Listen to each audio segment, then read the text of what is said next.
Okay, good Tag.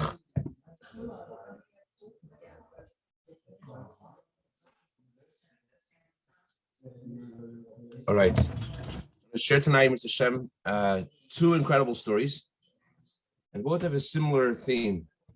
They're both about how you know when, by a sign from Hashem, that the time has come to change direction in what you're doing, and that your previous mission, your previous challenge is done, and Hashem is sending you in a different direction.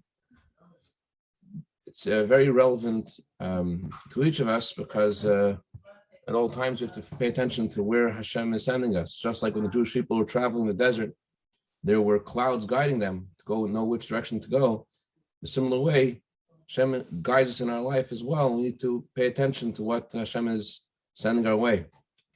The Rebbe once was talking about people who are someone who gets sick.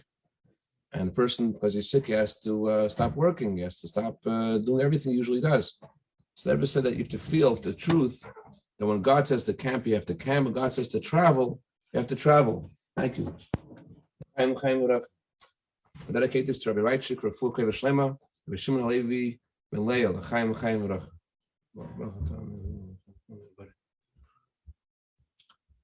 The first story, the story of Baal Shem Tov. It's customary in general to say a story of Baal Shem Tov Motzei Shabbos. This is one of the more famous stories of Baal Shem Tov, and it's printed in the Storyteller. I think actually the 5-volume series of Storyteller is called the Storyteller, but just because of this story. Baal Shem Tov had a chassid who was very knowledgeable of stories about the Baal Shem Tov. And Baal Shem Tov told him that it's important for his neshama to go around and to share stories of the Baal Shem Tov. And he didn't know when his mission would be over, how long he has to do this for. And Baal Shem Tov said that you will know. There'll be a sign when time has come for you that this mission is done. So anyway, he goes around and shares stories of Baal Shem Tov, and he continues to do this until Baal Shem Tov passes away. So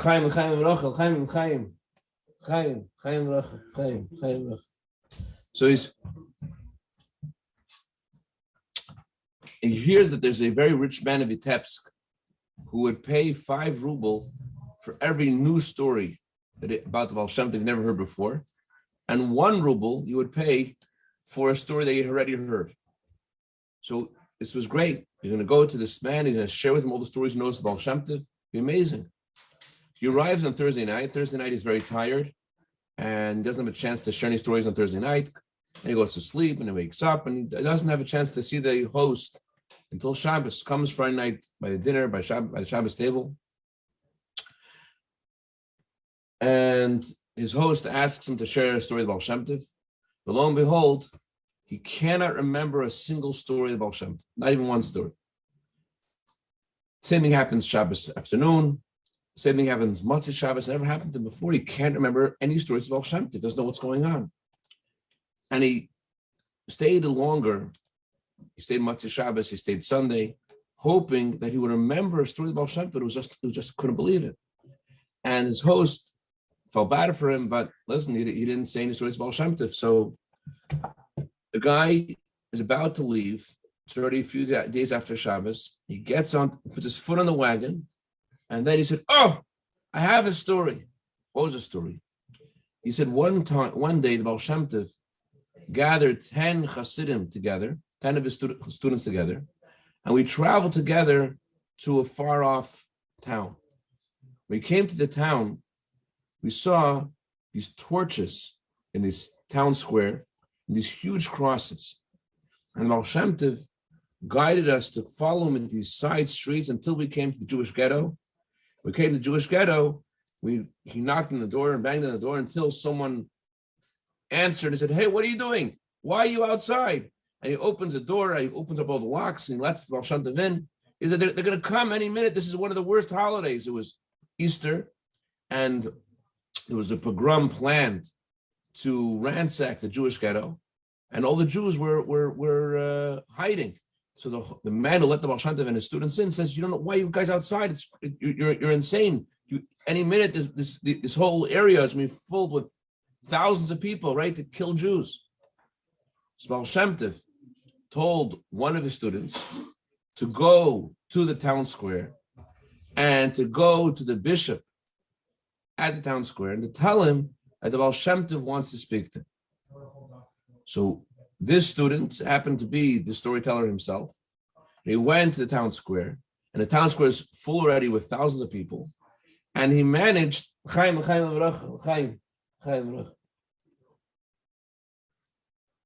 he managed to miraculously to get to the center where the bishop was. And bishop is standing on the stage, and his face is red, and he's about to give his speech of venom and to incite everyone to go into the Jewish ghetto and to kill everyone. So he pulls on he says Shema Yisrael, this chassidus Baal Shem Tov. He says Shema Yisrael because he realizes life is in danger, and says Shema Yisrael. He goes over to the bishop, he pulls his robe, and he says, the Baal Shem Tov wants to speak to you. So the bishop's face changes color, and he says, I'm not ready yet. And this chassid, the Baal Shem Tov, walked back to Baal Shem Tov, walked back safely to that home. And the Baal Shem Tov told him, go back again and tell him if he doesn't come now, it's going to be too late. Okay? So he makes his way back to the town square, which is now full of thousands of people, and the bishop is there, and it's about to happen. He pulls again twice in the bishop's robe, and it's Shema Yisrael, and he looks at the bishop and he says to him, the Baal Shem Tov says, you have to come right now and speak to Baal Shem Tov. If you don't come now, it's going to be too late. So the bishop said, okay, he shook his head like, okay. The chassid started to leave, and the bishop announces, I'm getting a message from God right now. Wait. And he follows the chassid back to the place where the Baal Shem Tov was staying. And as soon as he goes inside, he falls on the floor and he starts to cry. Baal Shem Tov asked him to take out all the crosses he was wearing, to take it out. He shouldn't bring it into the home. And he comes in the home, he starts to cry, and he's totally overwhelmed with emotion. And he has a few minutes alone with Baal Shem Tov. No one knew what the Baal Shem Tov said to him, but the Baal Shem Tov told the chassidim that this man had grown up as a Jew. He's a Jewish, born by Jew, as a Jew, but he became a priest. He became indoctrinated with lots of Jew hatred, until he became this bishop who incited mobs to attack Jews. That's who he was. Jews would say his name, they would say Yamach Shemai, may his name be blotted out, because of the terrible things he would cause to happen to Jewish people. So this man leaves Hashanah's room, and no one sees him again. No one knows what happened to him. So this story is the story that the storyteller remembered, and he looks at the wealthy man and wants to see if he likes the story, and he sees that the wealthy man is smiling, but he's crying at the same time. And the wealthy man tells him, he said, I want you to know who I am. I am that bishop. And I asked the Baal Shem Tov, how will I know when my tshuva is accepted? And Baal Shem Tov says, when someone will tell you your story, then you'll know that Hashem has accepted your tshuva. That's the first story I wanted to share. And there's a similar theme in the second story. It's a fascinating story. It was printed a few years ago, many years ago, Mishpacha magazine. The person who wrote the story claims he heard the story directly from the story happened to, Rabbi Simcha Gordetsky, and a similar theme the story has. Rabbi Simcha Gordetsky, he was sent by the previous Rebbe as a young man already before he got married to travel throughout Russia and to reach out to Jews, inspire Jews to keep Torah and mitzvahs, to arrange schools and mikvahs throughout Russia.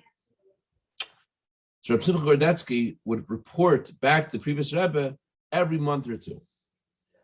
So one time he goes back to the previous Rebbe, and the previous Rebbe is talking to him. And while he's inside the previous, Bechlal, in general, it always hurt him to share with the previous Rebbe what was going on, because the previous Rebbe's heart would break hearing about the troubles the Jewish people had, And he had to share all the bad news. The Yankel's wife died, and Shimon's is sick, and Levi. He had to share all the different things that he knew because he has all his travels to ask for blessing from these people, the previous Rebbe. And it was hard for him because to see how this would affect the Frierdiker Rebbe. Anyways, he was once in the previous Rebbe's room, sharing what's going on with Jewish people in different places.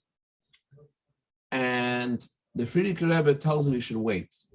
He was about to leave because the secretary, the Frierdiker Rebbe, had said that people are waiting outside for private audiences. Reb Simcha wasn't just coming for himself, wasn't a regular private audience. He was recounting, all the different cities he had been in.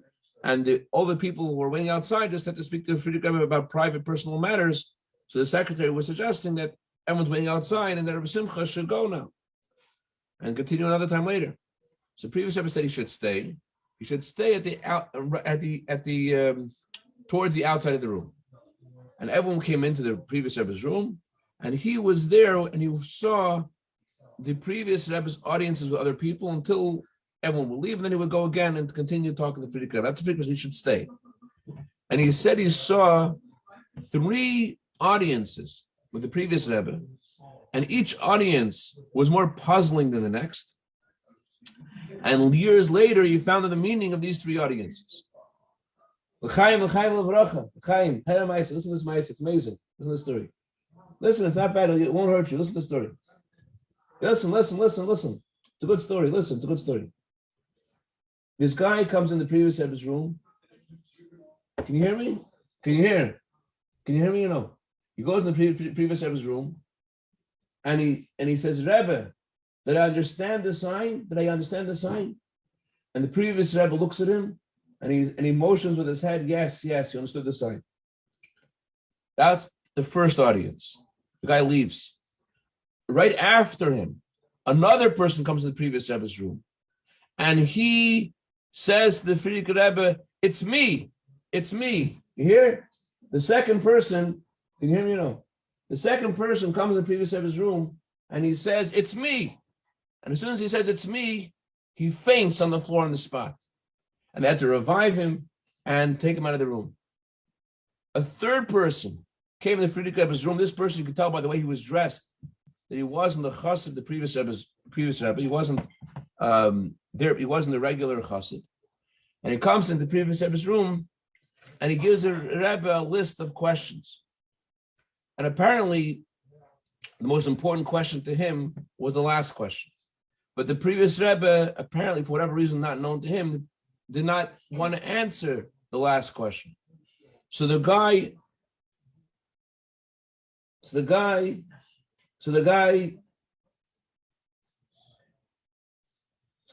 asked the previous Rebbe to answer the last question. So the previous Rebbe said, I'm not blind. So he asks again, the Rebbe should please answer his question. The previous Rebbe said, I'm not deaf. So he asks a third time, can the previous Rebbe please answer his question? And he says, the Frierdiker Rebbe says to him, there are a lot of people waiting. And the guy was upset. The previous Rebbe didn't answer his question. And he left. That's the 3 audiences that Simcha saw. And for years and years, he did not know what this meant. Years later, he met the person who had the first audience of the previous Rebbe. The one who asked the previous Rebbe, did he understand the sign? The guy told him like this. He said that he was sent by the Rebbe Cashapp to an area in Siberia. The purpose of his mission in Siberia was to strengthen Yiddishkeit in Siberia. And the Rebbe Cashapp told him that he should stay in Siberia until he gets a sign that it's time for him to leave. When the Rebbe Cashapp passes away, so he didn't know how to determine when the sign should come, because the Rebbe Cashapp passed away. So he wrote a letter to the Frierdiker Rebbe asking the previous Rebbe, how should he know when his mission is over? So the previous Rebbe said that my father told you that you will get a sign, so we should stay there. So this chassid stayed in Siberia for years, and he was very successful in encouraging many, many people to keep Torah mitzvahs. But there was one guy that he had a very unique relationship with. This guy wasn't religious at all. And it was because of his efforts, little by little, that he brought this person to become a complete Baal Teshuvah, a 100%. And this guy and him, I'll call him Ruvain was so close with him, they were like brothers. This chassid, the Rebbe Cashapp, let's call him Shimon. Shimon and Reuven were like brothers. They did everything together. Shimon inspired Reuven to do teshuvah, and they didn't let go of each other. The whole time that he was in Siberia, they were always talking together and farbrengen together and doing everything together. One day, a letter comes from the previous Rebbe, and the letter says like this: there's a woman who is an aguna, and she cannot find her husband, and her husband looks like this. It describes some features of the person. And can he perhaps try to make an effort to find out where this woman's husband is, because she can't get remarried because she doesn't know where her husband is? So because this man, Shimon, was so close to Reuven, as soon as a letter came from the previous Rebbe, he put on his gartel, as chassidim would always do when a letter comes from the Rebbe. Before reading the Rebbe, they would stand up and put on the gartel and read the letter from the Rebbe. So he reads the letter from the previous Rebbe out loud, and of course, his friend Reuven hears. And he's thinking, why did the Rebbe send him this letter and say, Birya, that he should know about some woman's husband? Then he realized as he's reading the letter that the description of the previous Rebbe of this, how this person looks, it looks exactly like Reuven. And Reuven actually was this woman's husband. He had left her, his wife, years before, and the Rebbe had sent this message so that Shimon should bring Reuven back to his wife, and she shouldn't be in a gun anymore. So that's the meaning of when the Shimon came to the previous Rebbe. He thought that the fact that he had successfully brought this woman's husband back to her, this was the sign that his mission was complete. He can now leave Siberia. So that first man who went into the previous Rebbe's room, he said, "Did I understand the sign?"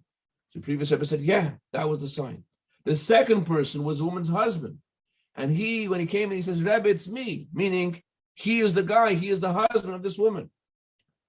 And the third story, the third person, he found out years after this, he had met this guy who had been in the audience of the previous Rebbe. And the guy told him the following. He was married, and I don't remember if his first wife passed away or she was divorced. Story. But after you turned it on. After his first marriage ended, he had an idea for a second marriage. And he wanted to ask the previous Rebbe if he should indeed go forward with a chasna, get married to this woman he was considering.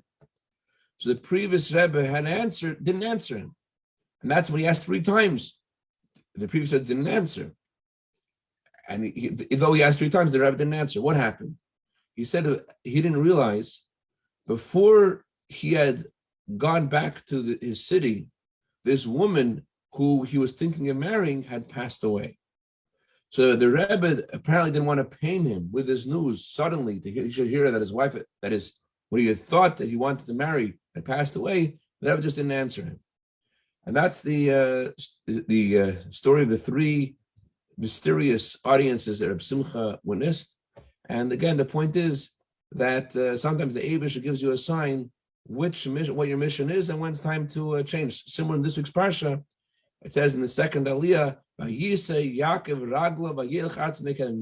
lifted his feet. And Rashi says, because he heard the good news from Hashem, that Hashem promised Yaakov that he's going to be successful in his mission, Yaakov nasa libayas raglov, Yaakov's heart lifted his feet and he went with great joy, knowing that he's going on a mission from Hashem. And he's going to be successful because Hashem promised him he'll be with him and then he'll take care of him.